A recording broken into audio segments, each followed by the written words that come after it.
Hey adventurers, what is up? How y'all doing? I just realized as I was looking at the pre-roll that I forgot to start the music, so there was like 5 minutes of just like complete silence. Whoops, sorry about that. It's been a little while since I've done these streams.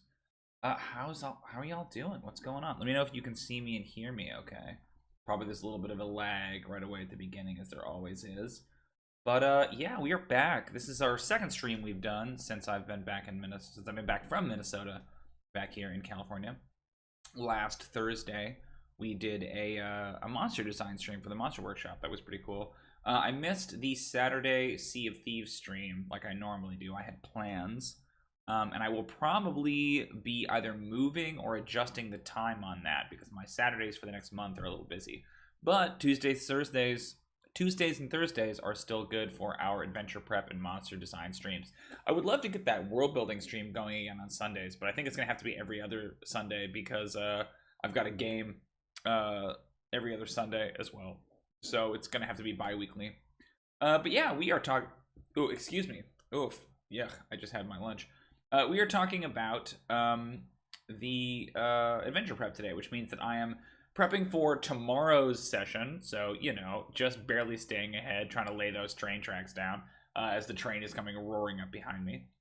But it's an unusual campaign because this group is particularly hard to prep for. So this may not be a super entertaining stream if you're just tuning in, because it's going to be a lot of me talking about what's already happened in the game and like where to go from here. So let me give you a little brief rundown on this campaign if you have not tuned into any of our previous Mansionscape streams. So the core premise of the campaign started with a one-shot that I run for new players, where I basically give them a kind of TARDIS-style interdimensional traveling version of Mordenkainen's Magnificent Mansion. They end up inheriting it through some sort of a strange circumstance. And then that one shot ends with their ability to like activate the mansion and teleport them anywhere across the multiverse, right? So those of you who have watched our streams before know that for a long time I was doing what I called Mansion Heist. The characters went to Waterdeep, and I basically ran an extremely modified version of the Mansion of the Dragon Heist module for them. They got involved with the Xanathar and the Black Viper and a bunch of other stuff. Very, very different than it was actually printed, but that was a long arc, took about a year, and now we are jumping forward, and now the next arc has them in Sigil. They kind of asked for something that was like very political, but allowed them to kind of adventure and go around, and so I basically took them from Waterdeep to Sigil. But Sigil has not really been done in 5th edition recently, or hasn't really been done in 5th edition at all. I think last time it was tackled was in 4th edition. And in the 4th edition version, they got rid of all the factions of Sigil. So I thought, oh, I'll go back to an earlier version and kind of port over those factions, because I know one of the things the players really like is like the political maneuvering and stuff like that. They really enjoyed that in Waterdeep Dragon Heist, where I had all 4 of the, or I think I only did 3 of the villain groups. I did Mansionscape, who I had as leading a Cult of the Dragon for various reasons. I had Jarlaxle and I had Xanathar, all kind of running around. They had to recover an eye of the Stone of Galore from each one of them. Anyway, point being that they really liked the factions, so what I decided to do was to port over the various factions and guilds, excuse me, from Ravnica into Sigil, and to use them as the guilds that kind of run the city. And so you will see things like the Azores Senate and the Boros Legion and the Cult of Rakdos and all of these different factions from Ravnica, from Magic's Ravnica setting that was recently ported over into D&D. If you are looking for, or so if you recognize those, that's obviously where they come from. The trick is that this group is, boy, how do I explain them? This is a group of children, so they're like, well, I like preteens, like 12 to 13 years old. This group, so it's a kids group, and they're all boys, and they really like to get up to shenanigans. They're very mischievous. They like to cause trouble, in kind of an edgelord way, where they will enjoy like emotionally abusing NPCs and like things like that, where it's always kind of borderline too much. So I try to kind of create content that they will enjoy. Like they're very much anti-heroes. One of the characters, like most of them, I would say that like there's 2 good characters in the party, 1 neutral character in the party, and 2 evil characters in the party. So they're definitely these morally gray kind of troublemakers. Let's see. One of the things that one of the players is actually 2 of the players are cultists, specifically of Cthulhu, and their goal is to try to raise Cthulhu and awaken Cthulhu from where he slumbers. One of them is literally like an extra-dimensional entity who is possessing the body of like an innocent humanoid and puppeteering them around to do their evil bidding. Which, like, it's a little messed up coming from a 13-year-old, but it's also like a really cool character concept, so I kind of ran with it, and they have this whole plot line about the like innocent person being possessed by the entity that the player is technically controlling. Anyway, so the purpose of today's stream, is to try to basically like figure out. I have like maybe 8 different factions that are moving around the party right now, and my goal is to try to figure out like what are these 8 factions doing, what are they trying to do, how are they trying to like deal with the players, because most of the factions have tangled with them in some variety. I think there's only 2 of the factions presented in Ravnica that they have not encountered in some description, and that's the Selesnya Conclave and the Simic Combine. So I haven't done anything with either of those 2. I'm gonna hold off for now in case I need a new thing to introduce. But for the time being, we have the Azores Senate, the Boros Legion, the Cult of Rakdos, House Demir, the Golgari Swarm, the Gruel Clans, the Izzet League, and the Orshov Syndicate are the... I did not count those, but I think it's 8 factions that they are kind of tangled up with to various degrees. Some of obviously more than others. So I'm going to go through each one of these factions and try to figure out basically like their next 3 steps. All right, like what are the next 3 things they're going to try to do? How are they going to try to interact with the PCs? What will the PCs need to deal with if they're going to try to engage with these different factions? So we're starting with the Azores Senate. The Azores Senate, if you're a Magic player, they are the combination of white and blue, and they are kind of the governing body of my version of Sigil. There's a Senate, obviously, that kind of elects representatives from the different precincts around the ring, and they... all of the guilds are subservient to the Lady of Pain, who I have basically taken from Planescape and replaced with the Living Guild Pact from Ravnica. So the idea is that the Azores Senate is in charge-ish, but a lot of the other guilds have a lot of free reign to kind of do what they want. The Lady of Pain tolerates all of the guilds, all the different factions, and they kind of have to maneuver around each other, even if certain ones have different jurisdictions that sometimes crossover. So the big kind of background plot right now in the campaign in Sigil is that there is an election going on for the senator from Precinct 2, which is the precinct where the character's mansion is located. Hey, what's up, Nuker Wolf? Any advice for those like me who aren't good at factions? You know, I am not great at factions either. I like them a lot, but I find them to be tricky. There are a lot of good mechanics out there about how to maintain factions. I don't really do that. I basically just focus on like what do they immediately have to do with the party, and that's been working okay. The problem with my approach is that like I think it tends to breed kind of an antagonistic relationship between the party and the factions, because my brain always goes to like, what kind of trouble can they get in? You know, who are they going to piss off by doing this? And it tends to make the parties kind of like the party opposed to a bunch of factions. It's a similar problem that's happening in my Sharn game right now, where most of the villains of Eberron, most of the big villain groups of Eberron have shown up in some capacity. You know, House Tarkanan and the Boromars and Dosk and the Tyrants. And I think the 12 is in there too. The City Watch are all sort of antagonistic against this one little agency. Because I think what I'm doing is I'm not really allowing them to build up reputation with other groups. So I'm not the best at factions, but I'm trying to be better because I'd like to incorporate them more in future games. This is kind of like a test run. So the Azores Senate, they kind of the big inciting incident is that the party teleported into Sigil, and that's not supposed to work, right? The Sigil has kind of a thing against teleporting. They have all these gates, but you're not supposed to be able to teleport in. So somehow, through the strange magic of their interdimensional TARDIS-like mansion, they do teleport into Sigil.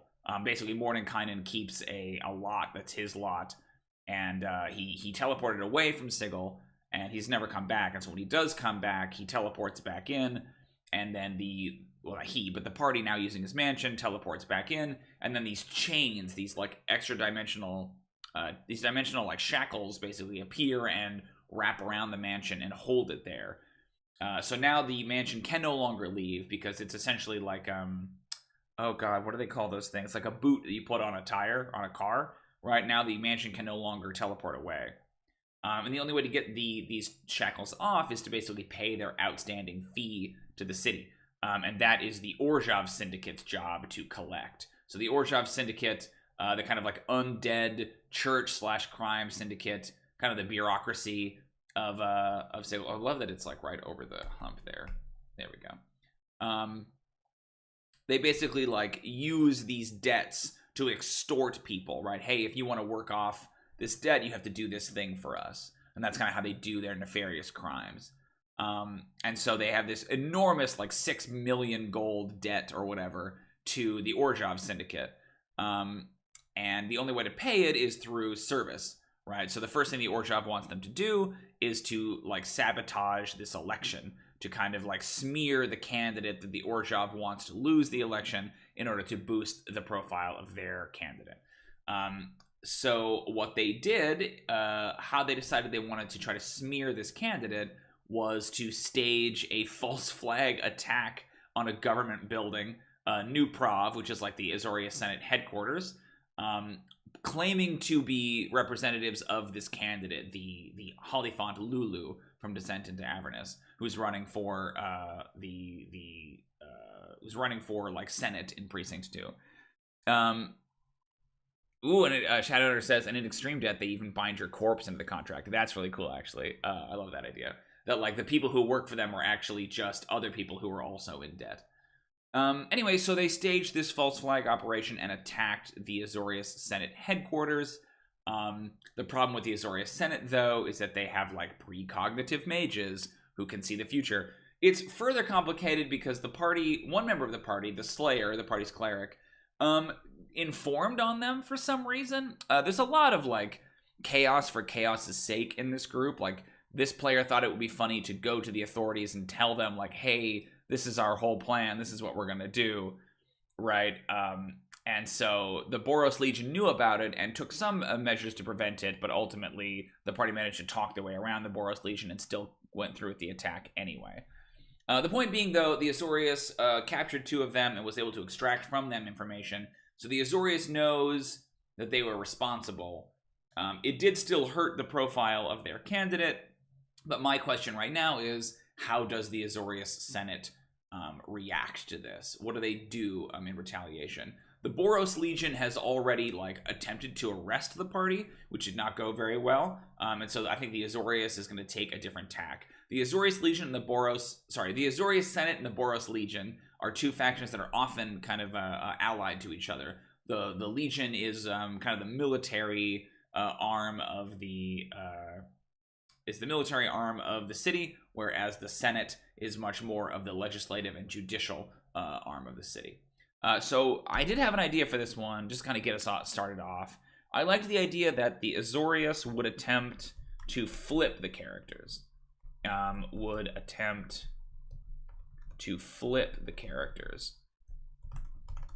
Using them as a means to strike at the heart of the Orjob. Like, the characters are not good, but I think that the Azores are wise enough to look at the scenario and say, okay, well, you're just acting on behalf of this crime syndicate. You're not really, like, the one with a beef against Lulu and against the, like, democratic process. This is how the Orjob operate, right? They just, like, co-opt people who owe them a debt. So I like the idea that the Azores would, like, reach out and try to flip them and get them to turn on the Orjob, maybe by offering to clear their debt. maybe they offer to clear their debt if they like wear a wire, essentially. And I think I want to do this in kind of a shock and awe way. I think that like I know that technically in Magic continuity it's like somebody else, but I'm just going to cut right to the chase, and I'm going to say that Azores the Law Bringer shows up at the mansion and basically explains everything. Like, we know you did it. We could charge you. You'd be imprisoned for centuries, but we'll commute your sentence. We'll pardon you. We'll pardon you if you do us this favor. And it's this kind of show of force. So Azores the Lawbringer is a sphinx from the MTG continuity. I think he founded the Senate, but then he's like not around or whatever. I don't care. I'm saying that Azores is still there because it's a more powerful image if it's like the Azorius led by Azores, right? So Azores the Lawbringer shows up and he basically like stops time around them, you know, and like makes them this pitch and says, if you don't help us, then we will prosecute you to the fullest extent of the law, right? So the question is just, what does the Senate want? I feel like it's kind of a Rico scenario, or like they want to get the, as the head of the precog group would do in an unexpected manner. Yeah, exactly. There you go, Shadow. You got it. If they can see the future and they can like read people's minds, then it feels like they would be able to make these kind of like preemptive moves. Hey, what's up, Castle Red Fox? How you doing? So what do they want? I think the Azorius, I think that they want like they want the head, right? They don't want to just like take out some middle management. They want to get their hands on the whoever leads the Orjob, right? I'll say like Azorius wants Azoriu wants to get their hands on the leader of the Orjob. I'm going like the hierarchs. Yeah, I'm imagining like the Council of Cardinals or whatever, right? For the Pope. The party must set up a meeting, and like I like the idea that they're wired, you know, must set up a meeting while wearing a scrying device, so the Azorius have proof of their corruption and illegality. Yeah, so they have to like set up a meeting with the higher ups, which is cool because I think the Orshov Syndicate right now is kind of suspicious of the party, or is trying to distance themselves from them. Yeah, so I like that. I think that's cool. So yeah, Azores the Lawbringer shows up, and it's been a couple sessions since they did the false flag operation, so it feels like we're kind of waiting for this other shoe to drop. You know, how long are they allowed to? Oh, hey, what's up, Castle Red Fox? You watching the web series? Oh, that's so nice of you. Castle Red Fox says, I was just rewatching your miniseries again. I just wanted to say again, what a wonderful job you all did on it. I'm very happy it exists, and I can rewatch it when I like. Well, gosh, coming in here with the compliments. Thank you so much. I mean, you know, I'm only a small part of it. It was a huge group effort. The Kate and the cast and our crew deserve as much of that praise. But thank you so much, man. That's really nice to hear. Oh, lovely. Just a nice little positivity, you know. Great. I think that's actually good for the Azores Senate. I feel pretty confident about that, because then it's kind of on the party to set that up. Like, how do they go and arrange this meeting with the Orjob? How do they get in to see the hierarchs, who I feel like would be very reticent to do that, especially if the syndicate is suspicious of them. So now that's kind of like a rock and a hard place thing. I like that. Okay, that's Azores Senate. Cool, let's move on. Well, gee, thanks, Nuker Wolf. You're so nice.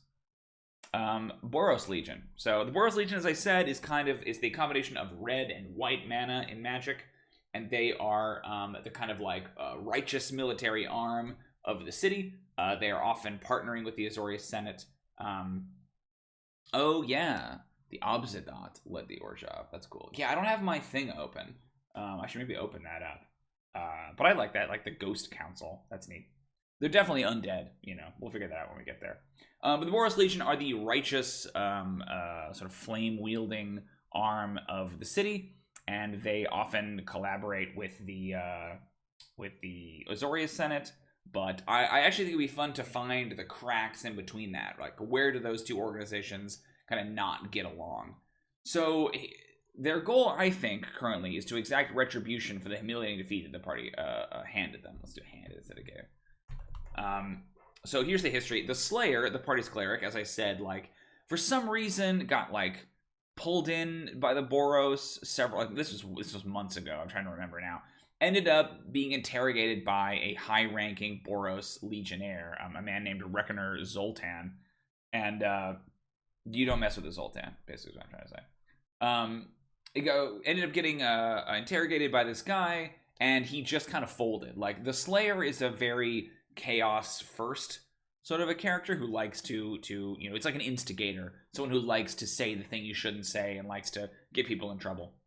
So he basically outlined the entire plan to the Boros Legion, and then the Boros Legion attempted to stop the party. They basically like confronted them when they were on their way there. The players managed to talk their way past it, and so they managed to get to New Prov and do the false flag attack without the Boros stopping them. Of course, shortly thereafter, when they returned back to their mansion, because the Slayer had informed the Boros where they lived, they staged a raid. So kind of like an FBI raid. Like, they kicked down the door, Zoltan is there with a bunch of guards, and they fought the players, but were ultimately defeated. Zoltan was killed, several of the other guards were killed, but a couple of them managed to escape. And so that was the last time they've heard from the Boros recently. So there definitely has to be some kind of a retaliatory strike, but I'm trying to figure out how it would work if the Azores Senate needs them to flip on the Orshov, right? Like, I think it makes some sense that the Boros Legion would sort of follow orders that they get from the Azor, but I like the idea that they're almost like corrupt cops and that like they don't like it and they want to kind of threaten the party or do something like that, right? They have some kind of plan for retribution. So the Boros Legion wants retribution against the party for the recent defeat, but is hamstrung by the Azores Senate, who sees a greater purpose in allowing the party to flip on the Orjob Syndicate. Maybe it's a thing where like they get a supervisor, right? Like maybe they send somebody. Yeah. The Azores send a representative, possibly a being of pure good, to watch the characters and make sure they don't attempt to betray them. Ooh, what about like a Justicar? A Justicar? Justicars are like CR 13 or whatever angels. Maybe it's even higher than that. I think it's 13. And they have a fun ability where they automatically know if they hear a lie. So I love the idea of sending one of these guys. And this party loves to lie. They love to use fake names. They love to deceive. So I love the idea of like, okay, if you agree to this, then you also agree to have this chaperone here who's going to watch you and make sure that you don't scheme against the party, right? Or scheme against the Azores, that you're not like double dealing or whatever. They're kind of like under constant surveillance. And the Justicar like represents that. Yeah, I love that. That's cool. I like the idea too that is there a private security group that isn't military in case the party wants to oppose the military? Well, there are definitely like other groups that other factions they could fall in with. In fact, they've currently fallen in with a group that is like diametrically opposed to the Boros, and that's the Gruel Clans. And we'll talk about them in just a little bit. But the Gruel Clans could be some potential allies if they need people to fight the Boros.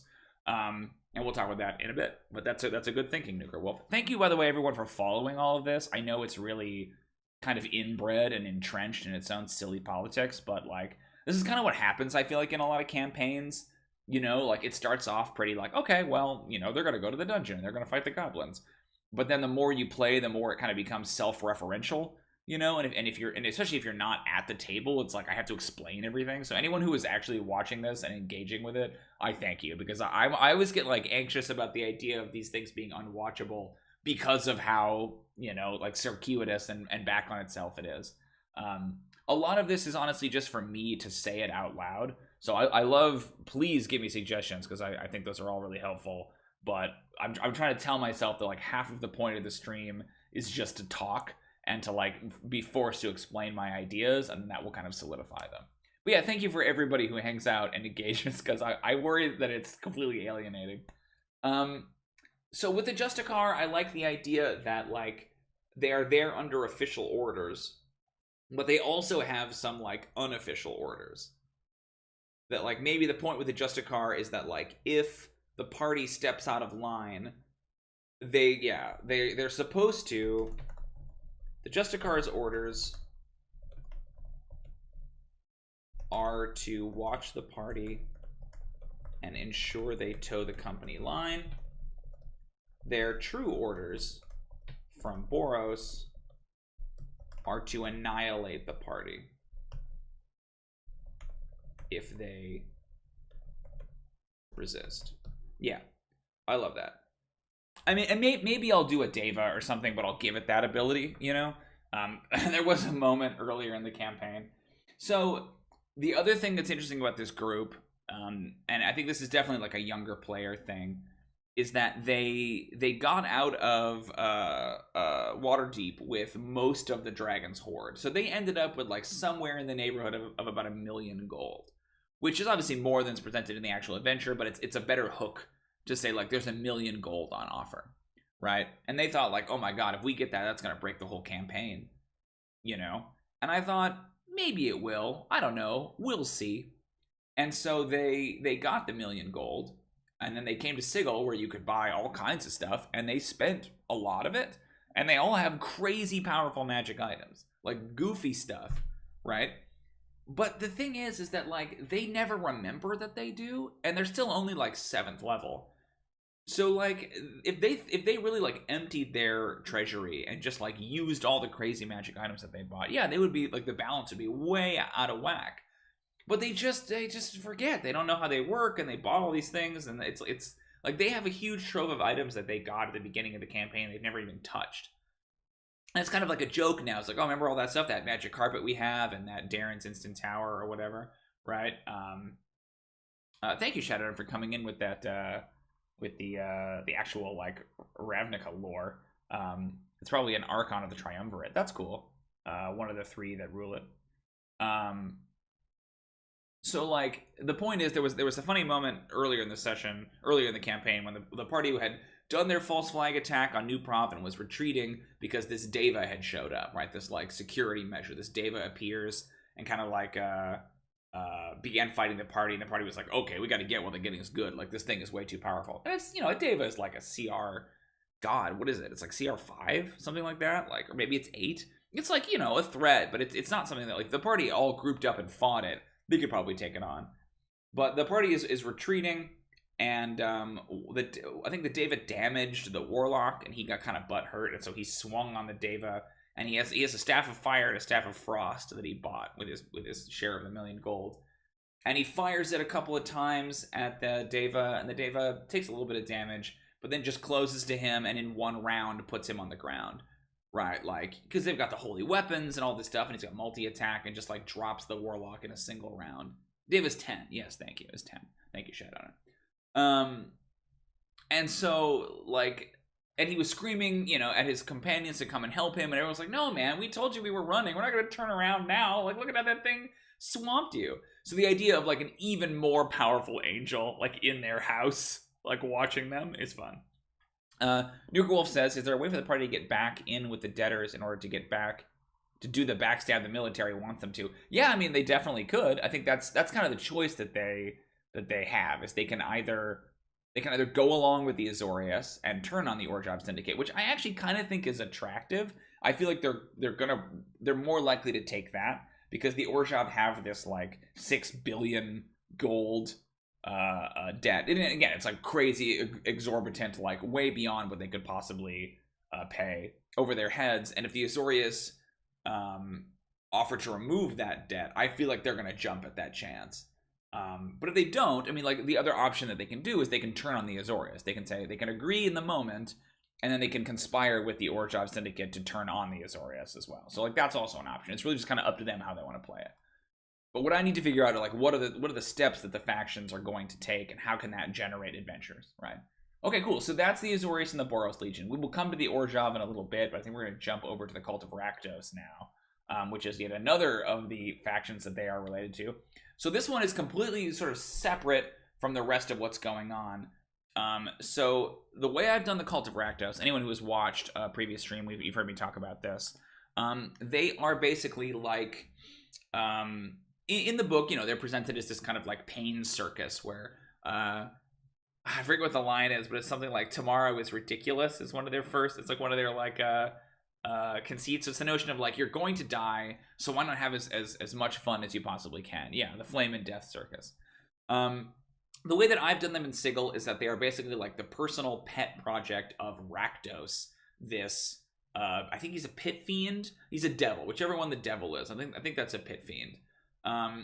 And he you know, does pit fiend stuff most of the time, but once a month he takes a trip to Sigil to watch the circus perform. Then the circus itself is actually like an elaborate ritual to summon Rakdos there to Sigil.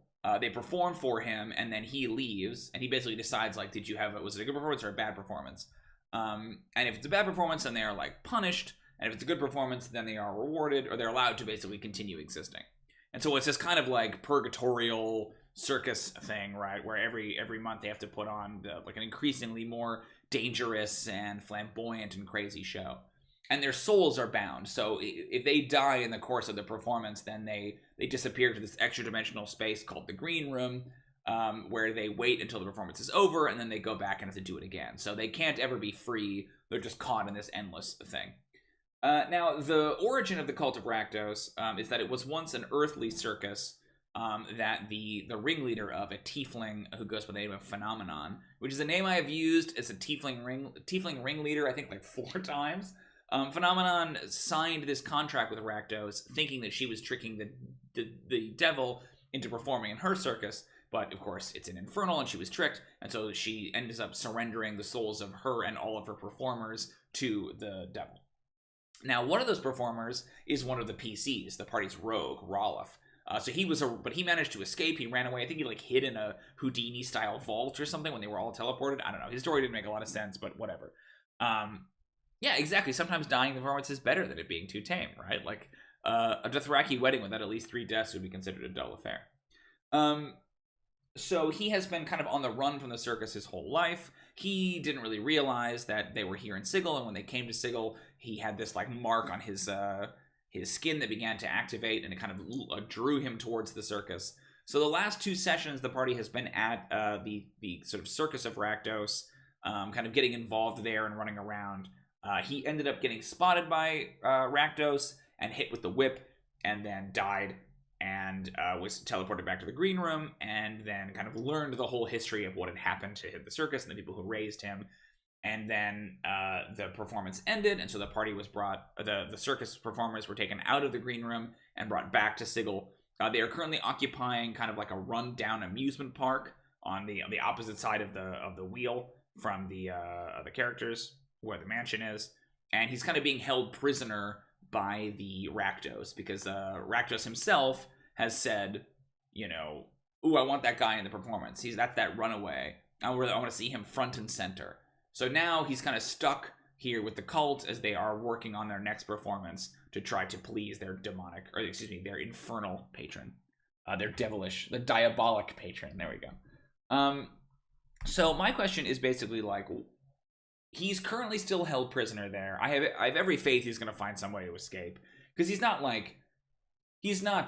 magically held prisoner. He will be taking damage if he runs away from them, but if he gets a certain distance away, the mark on his wrist will stop hurting him. So my question is basically like, what do they intend to do?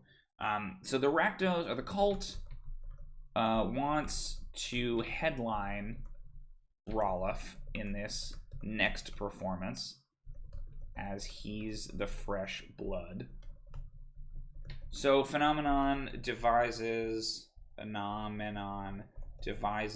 gauntlet of deadly traps and death-defying axe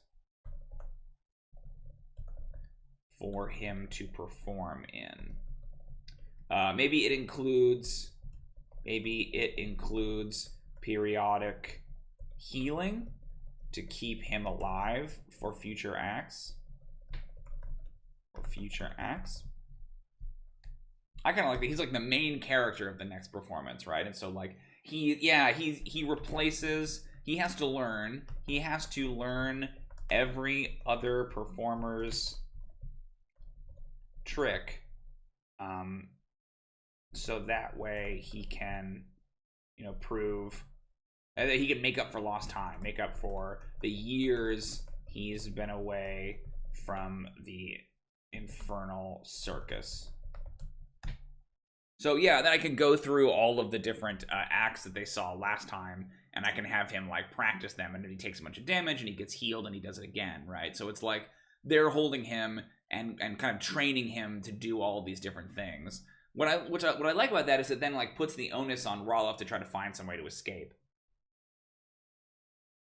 That puts the onus on Roloff to find some means to escape. Yeah, side table with healing potions for exactly Shadowrunner, right? Find some means to escape. He's perhaps assisted by his former family. So he was raised as an acrobat in the circus by the family of halfling acrobats who were once called the Flying Androvs and are now called the Flaming Androvs because they light them on fire when they perform. The Flying Androvs, the Flaming Androvs, take pity on him and attempt to help him escape, telling him to leave Sigil and never come back and never return. Yeah, I think that's good. They're just trying to and what I like about that too is I can just fall back on the list of performances that we already came up with on our last stream, right? And he can just go like one by one. When we do cutscenes to him, it's like, okay, now you're working on this. Now you're working on this. Now you're working on this. You're just like practicing it over and over and over again. And the point of it is like the monotony. They're like he's constantly doing the same thing, and he never has a break, and it's just endless toil. Yeah, I love that. Okay, it's like almost like Black Swan, right? Where he's like, it's all about like destroying your body to make the performance better. Okay, cool. That's called Rakdos. Nice. House Demir. This one is a complicated one. Let me put it down here that way I can see it better. Okay.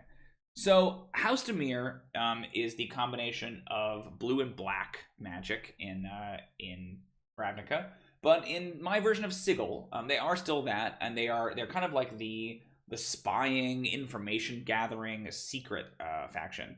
The House Demir is a well-kept secret to most of the factions in my version of Sigil. The party didn't basically discover their existence until much later, and they're kind of like lying, hidden beneath everything. My version of them, I think in the book they're much more about like doppelgangers and vampires. My version has fully embraced aberrations. There's a plot thread among my characters' backstories about specifically aboleths and Cthulhu, and so I wanted to take Demir and kind of twist it into being a little bit more based on my characters' backstories.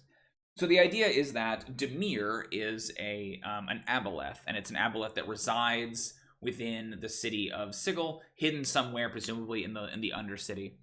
And it is basically like an information nexus.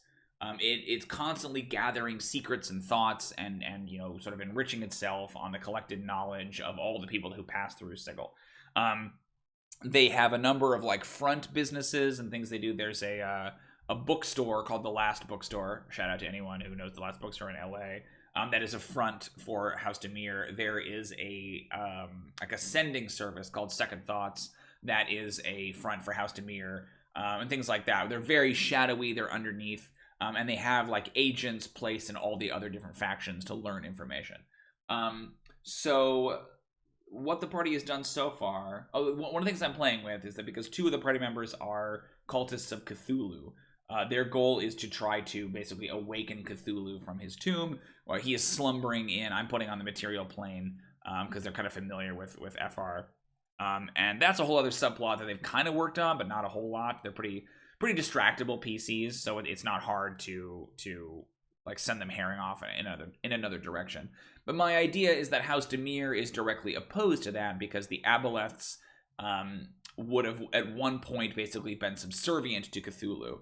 And so they are trying to keep Cthulhu sleeping because that allows them to kind of do their own thing. Right? The Aboleths maybe were the ones that put Cthulhu to sleep. Who knows in this world? And so Demir is working against the party in that way. Imagining a beholder monitoring scrying orbs in the Demir security booth. Yeah, that's really cool. They haven't really met any beholders here in the city. I should put one in. That's cool.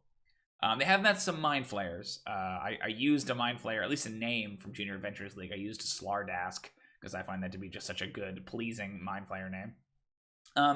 But the party was approached by agents from House Demir looking to recruit them. A man named Lazav, who I think is the leader of Demir in the book, but I just kind of picked some random art of a Magic the Gathering wizard guy and called him Lazav. And my thinking is that he's an intellect devourer who's taken over the body of this particular individual. And then I think a lot of the high-ranking people in Demir's organization are actually just intellect devourers. But he approached the party and invited them to what's called a mind meet, which is essentially like a ball or a gala. Oh, that's cool. Hey, what's up, David? I have a Beholder security guard, Edelax, Cat Medi. That's cool. Edelax is a really good aberration name. I dig that. They bring him. The party brings him donuts. Oh, that's great. Donuts have become a plot point in my Sharn game as well. I love that. I mean, it's a security guard, right? Like the classic stereotype. Anyway, so the House Demir approached the party and offered them invitation to this mind meet. One of the characters, the sort of lead Cthulhu cultist in the party, ripped up the invitation, and so he's kind of persona non grata with them now. But the other character, the Slayer, is particularly powerful because of some dark stuff in his backstory, and House Demir really wants to recruit him because they believe that he is one of the key facets to preventing Cthulhu from coming back. That basically he has to be slain on the final altar in order for Cthulhu to rise. And so they think, well, if we can convert him, then and tell him that, then he won't want to help his master anymore. It's really interesting player dynamic. Harlvin is the name of the Cthulhu cultist, and then the Slayer is the his underling. They're both PCs, and the 2 players are actually like siblings. Harlvin is the older sibling, and the Slayer is the younger sibling. I'm talking about the players right now are siblings. But what's really interesting is that the Slayer is totally subservient to Harlvin, to this other character. And so, like, I've never seen a player willingly be like, no, I don't make any decisions. He does. I just do whatever he tells him. It's a really interesting dynamic. I keep trying to, like, find ways to, like, put a wedge in between them to, like, see how they react. And the Slayer is just, like, totally devoted to his brother. And it's kind of sweet. It's like an interesting dynamic you don't see a lot in like D&D parties. So the last little bit of information that I need to cue you in on is that during the attack on New Prov, the kind of like the center of Azores, 2 of the characters, the Slayer and Harlvin, were both captured, and they were held in sort of like holding cells. But I wanted to get them out because obviously, you know, it'd be tricky for them to escape on their own. And I didn't want the party to have to like mount a rescue operation back on the same place they just attacked. The party can be kind of apathetic sometimes, so I often try to like, it more behooves me to reach out to them than it does for me to wait around for them to do something. So what I did is I had one of the mind mages reveal herself as Nefara, who is a character that they met at the mind meet, and who is actually a plant inside Azores, and she sprung them from prison in exchange for an undisclosed favor. She's been talking about how she wants to overthrow Lazav. I kind of liked the idea that that was a false, kind of like a false lead, that like she actually does work for Lazav, and she's trying to like, the party kind of blew off Lazav, and so she comes in saying, hey, actually he's bad, so why don't you team up with me? And then, but she actually still works for Lazav anyway. I know it seems complicated. This is the kind of nonsense that the party likes. So what I need to figure out is what is this favor that Nefara wants from them? What's something that would advance either her agenda or harm Lazav's agenda, or you know, just in general, kind of like where does House Demir go from here? It's a little tricky because it's so open-ended, right? It's like, what do they want? Are they operating? Are they moving against another one of the? Ooh, I got it. Okay, House Demir is interested in a particular device that the Izzet League is creating. Perhaps a particular member of the Izzet League. So the Izzet League has not really interacted with the party at all yet, but we'll get there. One of their NPC friends has recently disappeared and is going to come back having joined the Izzet League. And so there might be a way to kind of combine those two things. In particular, a member of the Izzet League, House Demir wants the party, or House Demir, or Nefara wants the party to steal the item. Wants the party to steal the item from the Izzet League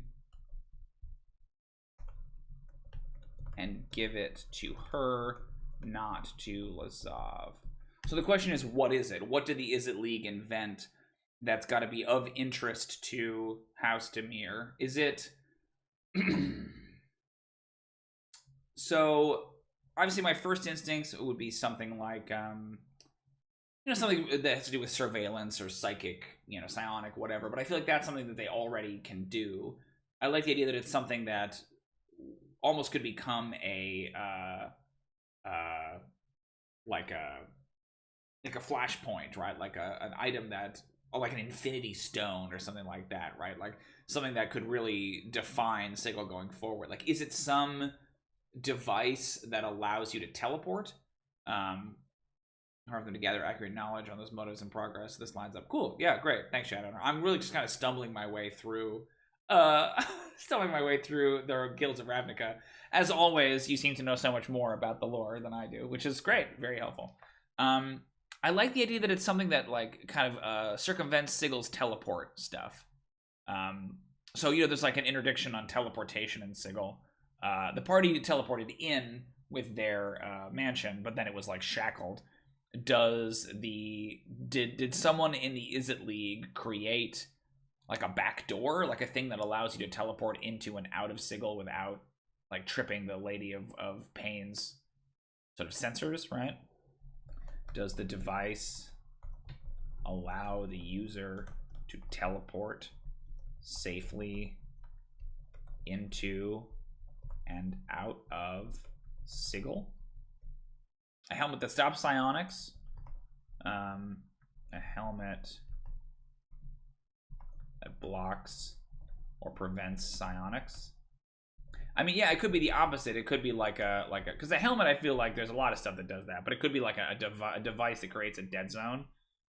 A device that creating a dead zone is kind of cool, actually, because that's why they need someone to steal it, because they can't get in there, right? They don't know what it is. A device that creates, so rather than like there being a particular device, it's like there's a dead zone. The guild's web of interactions is really loose in places, but certain tendencies are tightly woven. Great. Yeah, I think it's well done. I like all these different factions. I find the color pie, or the color wheel, or whatever that Magic has, to be really fascinating. I think that's the coolest thing about it. So whenever they really kind of play into the color wheel, I think it's the color pie is the term. Whenever they play into the color pie, I get really excited, because I think that's the stuff I like the most, right? Like, I really love the Strixhaven schools, because I think those are really strong as well. And settings that like or planes whatever that like don't deal as much with the colors are cool. I don't like dislike them, but I tend to be more drawn to the ones that really play with like, what does blue mean? You know, even just to look at like the way that they interpret like other genres within the colors. So like when they recently did that Innistrad set, sorry, there's some Magic talk here. When they recently did the kind of gothic horror Innistrad set, it was fun to see how like what they interpret as the different colors. So like werewolves are by and large green, You know, because they're all about nature and primal ferocity, but you sometimes get red ones as well. Blue is like some ghosts, but it's also a lot of like mad scientists, right? Like Frankenstein gets incorporated in there. You know, I just think the colors are interesting. Sorry, tangent. There's a dead zone where their psionics cannot penetrate. They want to know why. I mean, it could be that. The problem with that is it's like, I don't know that they would immediately assume, okay, send in one of these people. You know, why wouldn't they go do it themselves? What is it that the party can do? Like, I like it being a factor that it's someone that they know. I like the teleport thing. I kind of think that's juicy to them. What I like about that is that, like, if they attempt to sneak the device past the Justicar, Azores comes down on them. Right? That, like, something that's in violation. And, like, I think that feels very is it to me that, like, the Artificer accidentally discovered it. Learned what it could do, but attempted to hide it. Yeah, reasonable deniability. I think that's definitely in there too. But I kind of think it's a teleportation thing. Because I feel like that's like a bigger powder keg in Sigil, is that you can teleport into and out of it. Sigil has that restriction, right? So I feel like that will get lots of other factions interested in it, as opposed to just, you know, Demir kind of protecting its own interests. Yeah, I like that. I think that's cool, because then that ropes in Is It as well, who we'll get to in just a second. Great, that's House Demir. Very nice. We are on to the Golgari Swarm. We have 4 more factions to talk about. Now, the Golgari and the Gruel are, like, very loosely defined for me right now. The party has really only just barely encountered one of them. And the Golgari is one they haven't encountered at all. So this is a combination of green and black mana, and they are kind of like the waste collectors and the sort of like subterranean, they sort of like worship the end of life and the beginning of life and the kind of like decay and growth and things like that. And they've not really showed up at all. That was microwave. The longer I put the food in, the further away it moved. That's pretty funny, actually. Yeah, it was like completely innocuous, right? And that's how all like big inventions happen. That feels very Is It to me. So the Golgari Swarm are, I think of them as just like bugs, but they're undead, and they're kind of, I think they're called like crawl, like mantis people. I'll probably just replace them with Thrycreen. But they live in the Undercity, and they're all about like waste management and growing like mushrooms and the sewers and that kind of thing. It's like the sewer faction. And they I think they kind of keep to themselves for the most part. I don't think they have like huge aspirations. The only reason they're relevant in the campaign right now is that the party is one member of the party has kind of recently fallen in with the Gruel and is headed to go to their kind of like lair to meet their boss. But in order to do that, they have to kind of like cross through the Undercity, and so they're going through the Golgari Swarm's like territory. And so one party member managed to go through that without really like attracting their attention. But now the 2 other party members are going with, and it's more likely that they're going to get caught as they go through here. So I want to know a little bit about what's going on with the Golgari and what their like what their deal is. So I don't know what their goal would be beyond just like to prevent people from trespassing. Are they like raising some sort of a creature or growing something down there? You know, is there some kind of a plot line with the Golgari that you could do there? There is a minor plot point happening in the campaign right now where there's like a slod tadpole on the loose. That's like kind of creating a slod infection.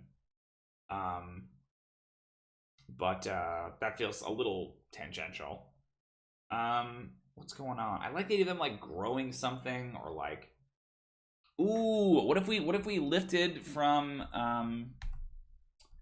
the Golgari are raising a creature, are raising a dreadful creature, an Atropol, in the depths of the city's sewers. So those of you who aren't familiar, the Atropol, I believe, first appears in Tomb of Annihilation. Oh yeah, the Gorgons. That's right. Subset of elves and undead. Yeah. It's like a nascent death god. It's the thing that creates the death curse in Tomb of Annihilation. If you haven't, I guess if you didn't want to be spoiled, but it's like a baby death god. I like that because it plays with this idea that like Sigil is kind of like the teleportation thing. Sigil is like gods are not welcome in Sigil. Clerics can still get their divine power, but no god can enter the city. And so the idea of the Golgari like raising a dead god or trying to like nurture a god of death, like hidden from the rest of the factions, is kind of cool. I dig that. I don't know what that has to do necessarily with the Lady of Pain, but to raise their Atropol in secret, unbeknownst to the Lady of Pain. Are they trying to, like, unseat her? I just like the idea of them hiding something, right? So they're hiding, like, a nuclear bomb down in the sewers, you know? For what possible purpose? What possible purpose would they have for defying the Lady of Pain?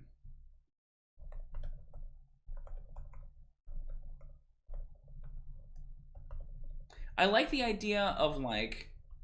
So, I've been rereading the Silmarillion in preparation for the upcoming show. And there's a creation, the Dwarven creation myth in the Silmarillion is about the Valar Aule, who, like basically against the orders of Eru Iluvatar, the kind of like high god of the of Arda, you know, the world in which Middle Earth is takes place. There was no plan for the dwarves originally in the myth. That the elves and the men, you know, were the kind of the only two creations, the children of Iluvatar, that Eru had planned on. And so Aule, the sort of like smith god, like the Hephaestus, yeah, way back with Durin's folk, exactly.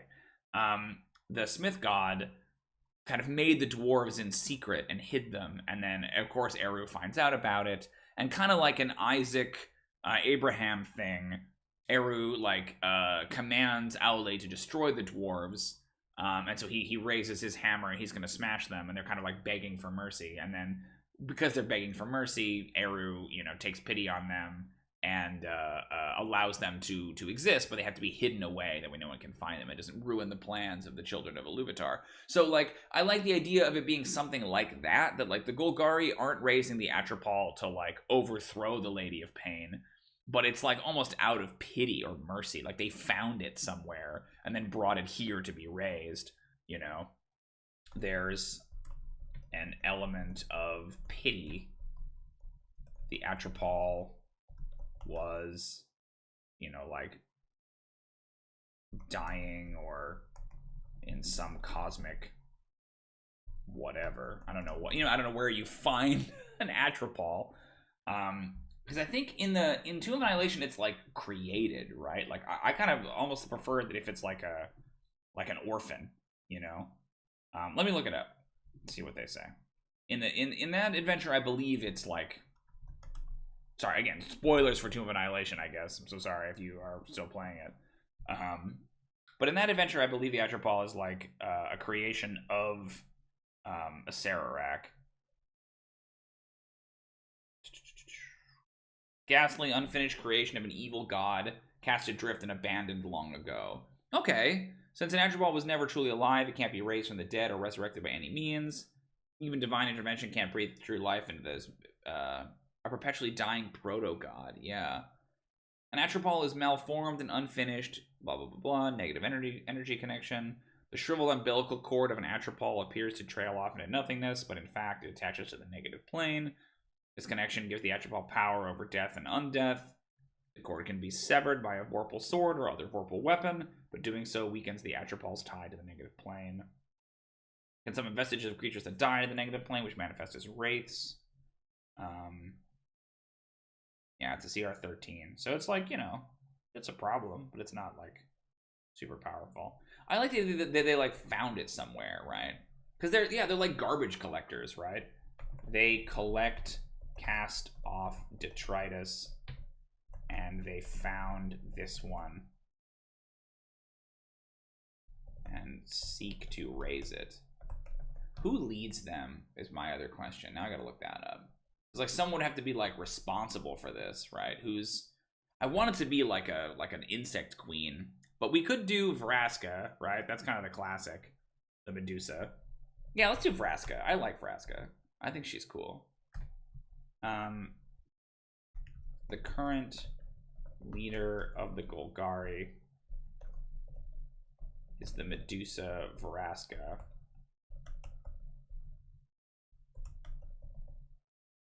She's kind of connive. She's sort of like ambitious, though, is like her thing.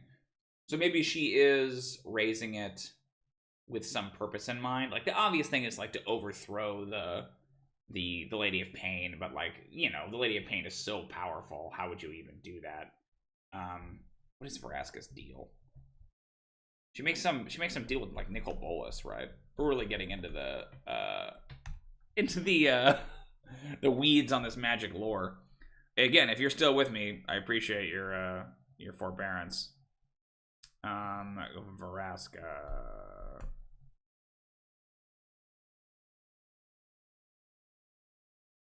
She's a planeswalker. Queen of the Golgari Swarm. Guildmaster.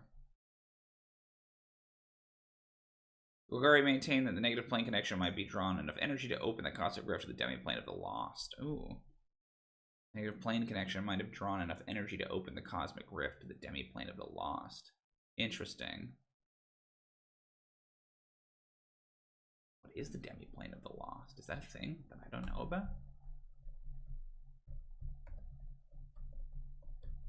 Lost?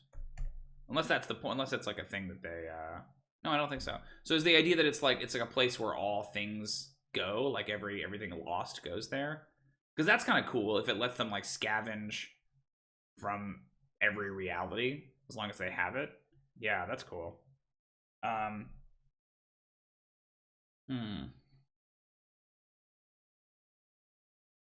see. Yeah, she just kind of gets involved in all the weird Nicol Bolas stuff. Who cares? I like something about that like it's an engine. The Atropal is an engine, a power source to the negative plane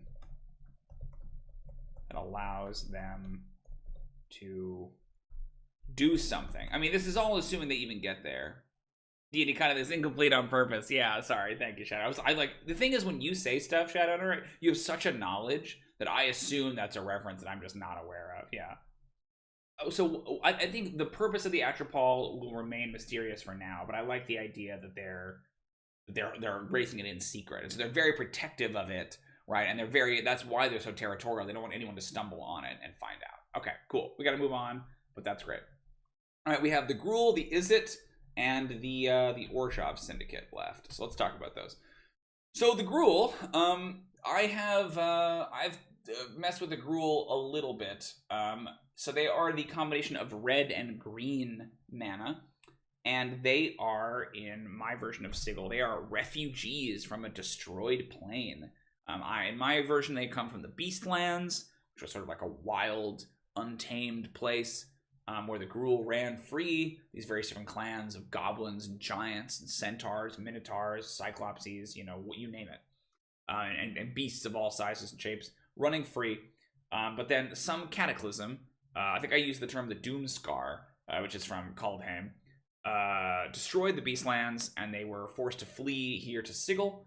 Some portion of the remaining Gruel were forced to flee here to Sigil, and now they are like running amok in the city, trying to destroy it because they view it as like an abomination.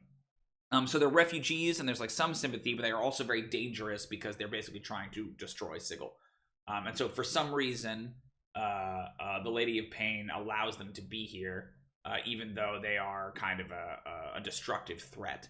And so their goal is their active goal is to like destroy the city, but that's not necessarily something that will exactly pertain to the characters.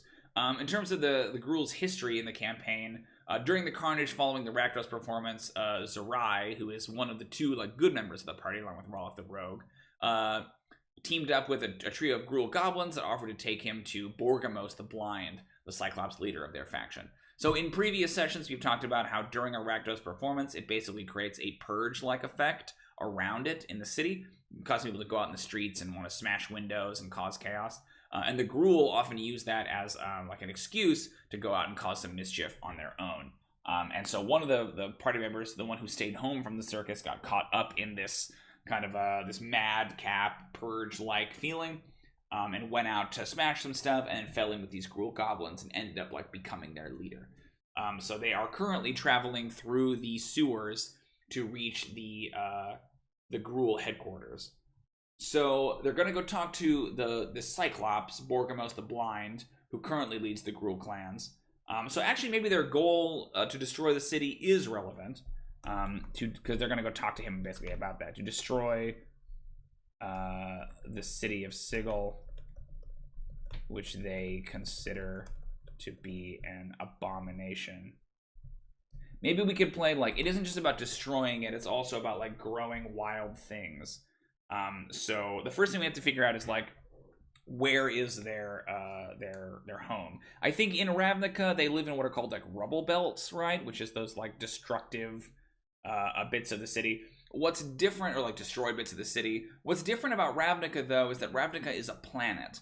And so like there was an age before the huge Ecumenopolis, right? Like the huge planet-wide city, where that isn't the case with Sigil. Sigil is just a city, and it's just this ring, right? In many ways, destroying the city makes it more like home to them. So I think it's yes about destroying the city, but I also like the idea that like there's a portion of Sigil like in the ruined, the wrecked part of it that they have turned into like a forest, right? That like they are trying to. It's almost like they're the opposite of Selesnya. Selesnya is trying to like grow gardens, whereas the Gruel are trying to destroy and burn and then like replant over.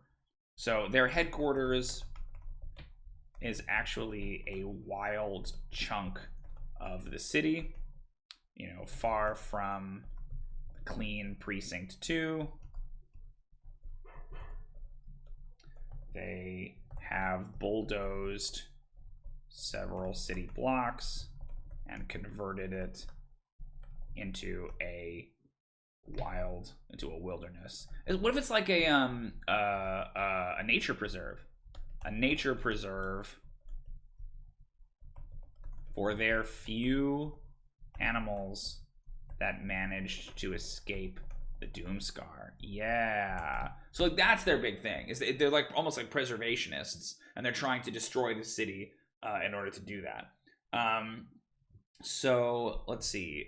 Borgamos the Blind, a Cyclops seer, leads them and sees in Zerai an opportunity to affect real change. So basically these goblins are bringing Zerai, who's a blood hunter, a tiefling blood hunter, to their leader Borgamos. And I like the idea that Borgamos gives Zerai some kind of a mission. That like the Gruel seem like kind of dangerous, sort of terroristic, you know, like kind of like what Americans think anarchists are, as opposed to what anarchists actually are, right? As sort of like dangerous, smashing, like, you know, loot society types. When what they actually are is like, hey, we want to live in this commune and raise our sheep. I like that contrast. That's like something that Zerai encounters when he gets there, that like actually they're not bad, they just appear bad because they see the city as this like sign of decay. You know, I wouldn't even say they're not bad, but they're more complicated, right? Their goals might be noble, but their perhaps their tactics are a little bit brutish and, you know, deadly. So, but what does Borgamos want him to do, right, that the Gruel can't accomplish on their own? Is it like, maybe it's like deliver a letter or like make a speech, or is it something like that? It's like some kind of a plea to the leaders of the city, you know? Yeah, not anti-social, just anti-civilization, anti-government, right? Like that's a true anarchist, right? Is anti like hierarchy. an opportunity to affect real change. Like, you know, maybe they have a hierarchy, I don't know, but I'm playing with this idea of their anti-civilization, like to affect real change. I like the idea of like trying to like get a word in with the with someone in the Azores. So like Borgamos, what is Borgamos like? Like making them like a blind seer to me makes them seem very like gentle, and they want, you know, what's best for everyone. But they are the Gruel, so they are all about destruction. It makes you think about the what was I gonna say? It's from C Team. There's a like a weapon in C Team called a Nemazir, which is like a tree siege weapon. I've kind of used this idea before, but I like the idea that maybe he gives them a Nemazir seed and says, you know, go plant this somewhere, and that's kind of like your mission. And if you do that, then we'll accept you into the Gruel. Yeah. He gives Zerai a Nemazir seed.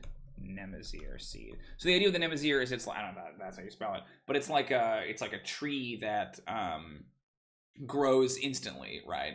And so you would plant them like underneath or near like castle walls, and then they'd be like siege towers, but they'd also like kind of like the roots would affect the masonry, and it would break through and destroy it. So it's something like that. He gives Zerai a Nemazir seed and tells him to plant the seed somewhere in Precinct 2. Basically to give the Gruel a foothold. This creates a foothold that disrupts the street. Disrupts the streets, damages the buildings, and gives the Gruel, who use maybe a tree stride style ability,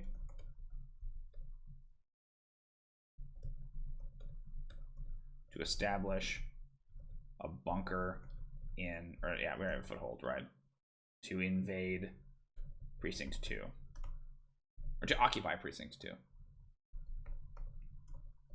It's the chop, right? Yeah.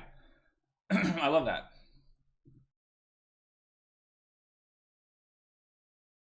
Or I guess, was it, now I forget, because it was both the Chaz and the Chop at various points. I went there, actually. We went to the Chop.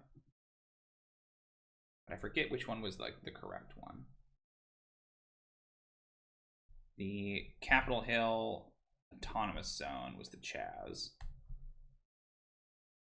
Capitol Hill Occupied Protest was one of them, yeah. It became Chop. It was originally Chaz. The Capitol Hill Occupied Autonomous Zone, and then the Capitol Hill Occupied Protest. Yeah, I like that. I think that's cool. Awesome. We have two more. The Izzet League and the Orshov Syndicate. So the Izzet League is the combination of red and blue mana, and this is they're kind of like the mad scientists, right? It's all about, there's some destruction in there, but it's a lot about like progress and innovation at any cost, you know, and like without really understanding the consequences. So they're kind of like a loose collection of artificers and inventors who are constantly kind of like pushing the boundaries. They're sort of like, you know, stereotypically blowing things up and, you know, crazy Tesla coils and that sort of a thing. They're associated with like a dragon, like Niv Izzet or whatever. I don't care anything at all about that. I just think for the purposes of what we need, I think the Izzet League is a pretty minor faction. We're not going to get super deep into them, and I think it's much more like loosely affiliated, different scientists all working together, right? As opposed to it being like, you know, like the Azores or the Boros, where it's like a strict hierarchy.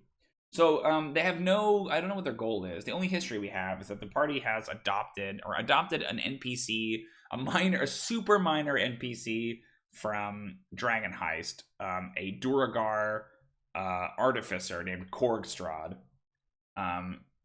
The original mandate of the guild was to provide solutions for public works projects, sewers, boilers, and roadways. Oh, that's good to know.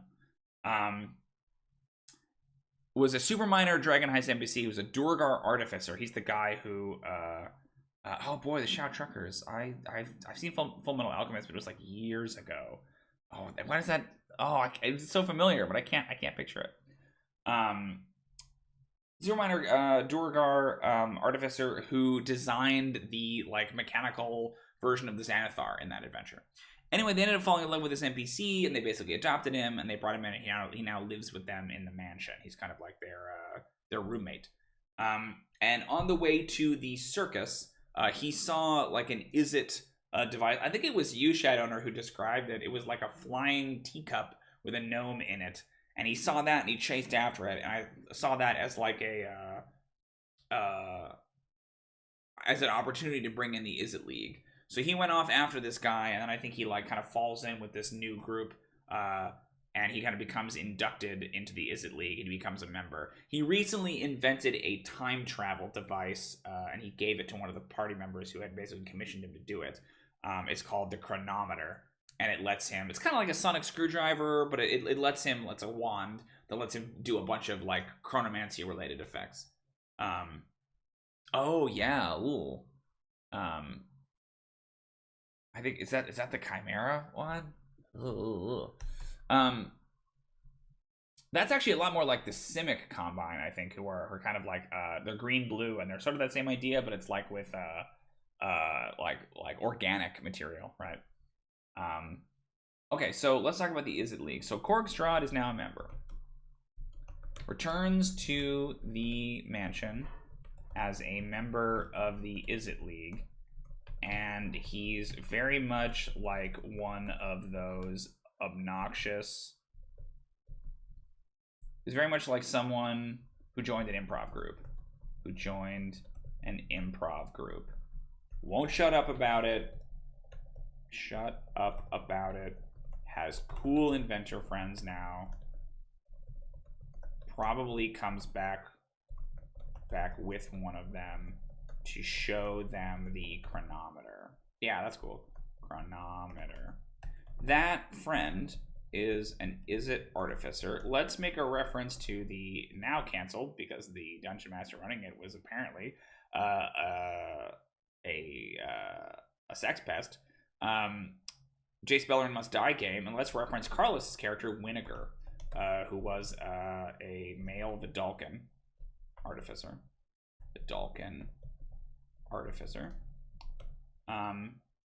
Who has invented, unbeknownst to him, a teleportation device. Well, it is known to him, but like they talk about it. Is invented, is inadvertently invented a teleportation device. They talk about it around the party in, you know, sort of hushed tones, but it's easy for anyone to pick this up.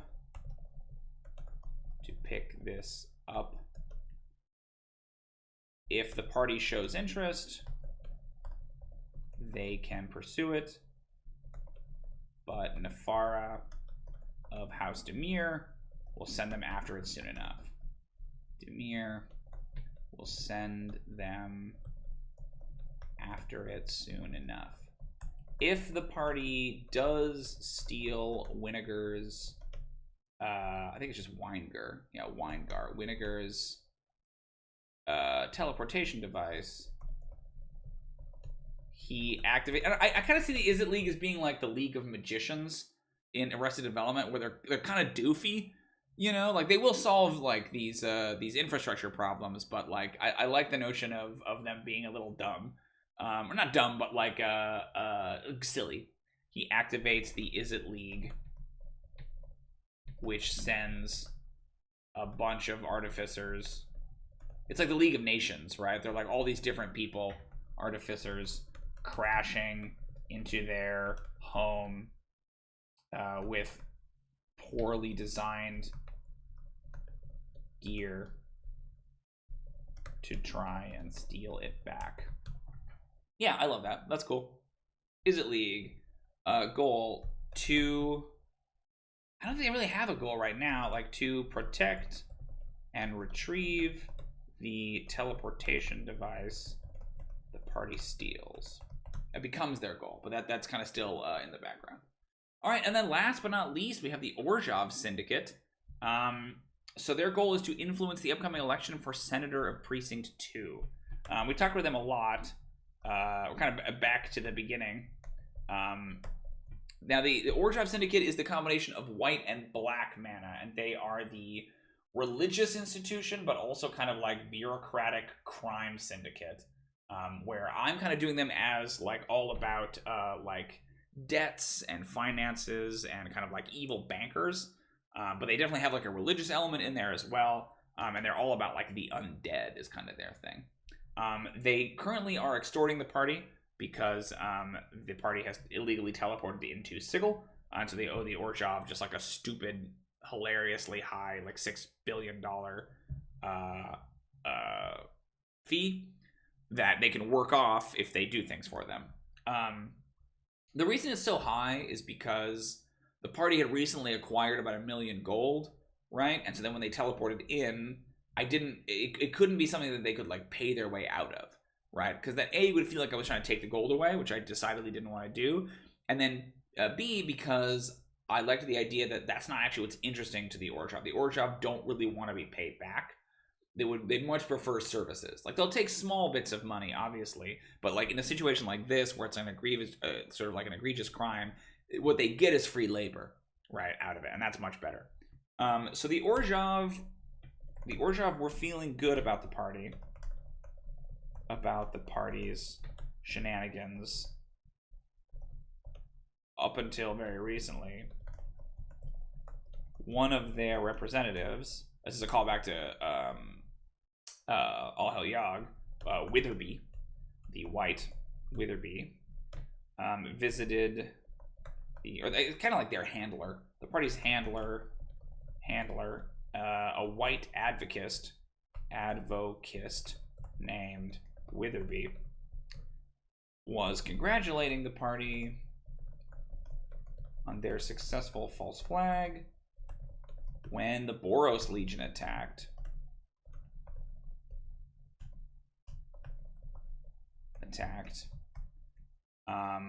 Mortified to be identified with these criminals, Witherby fled and has not made contact since.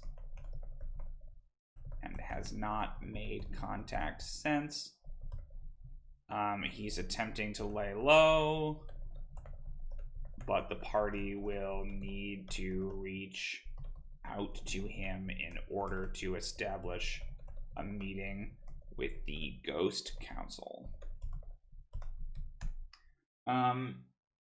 So their main goal here, I think, is actually like to protect themselves, to protect themselves from implication by the Azores Senate and Boros Legion.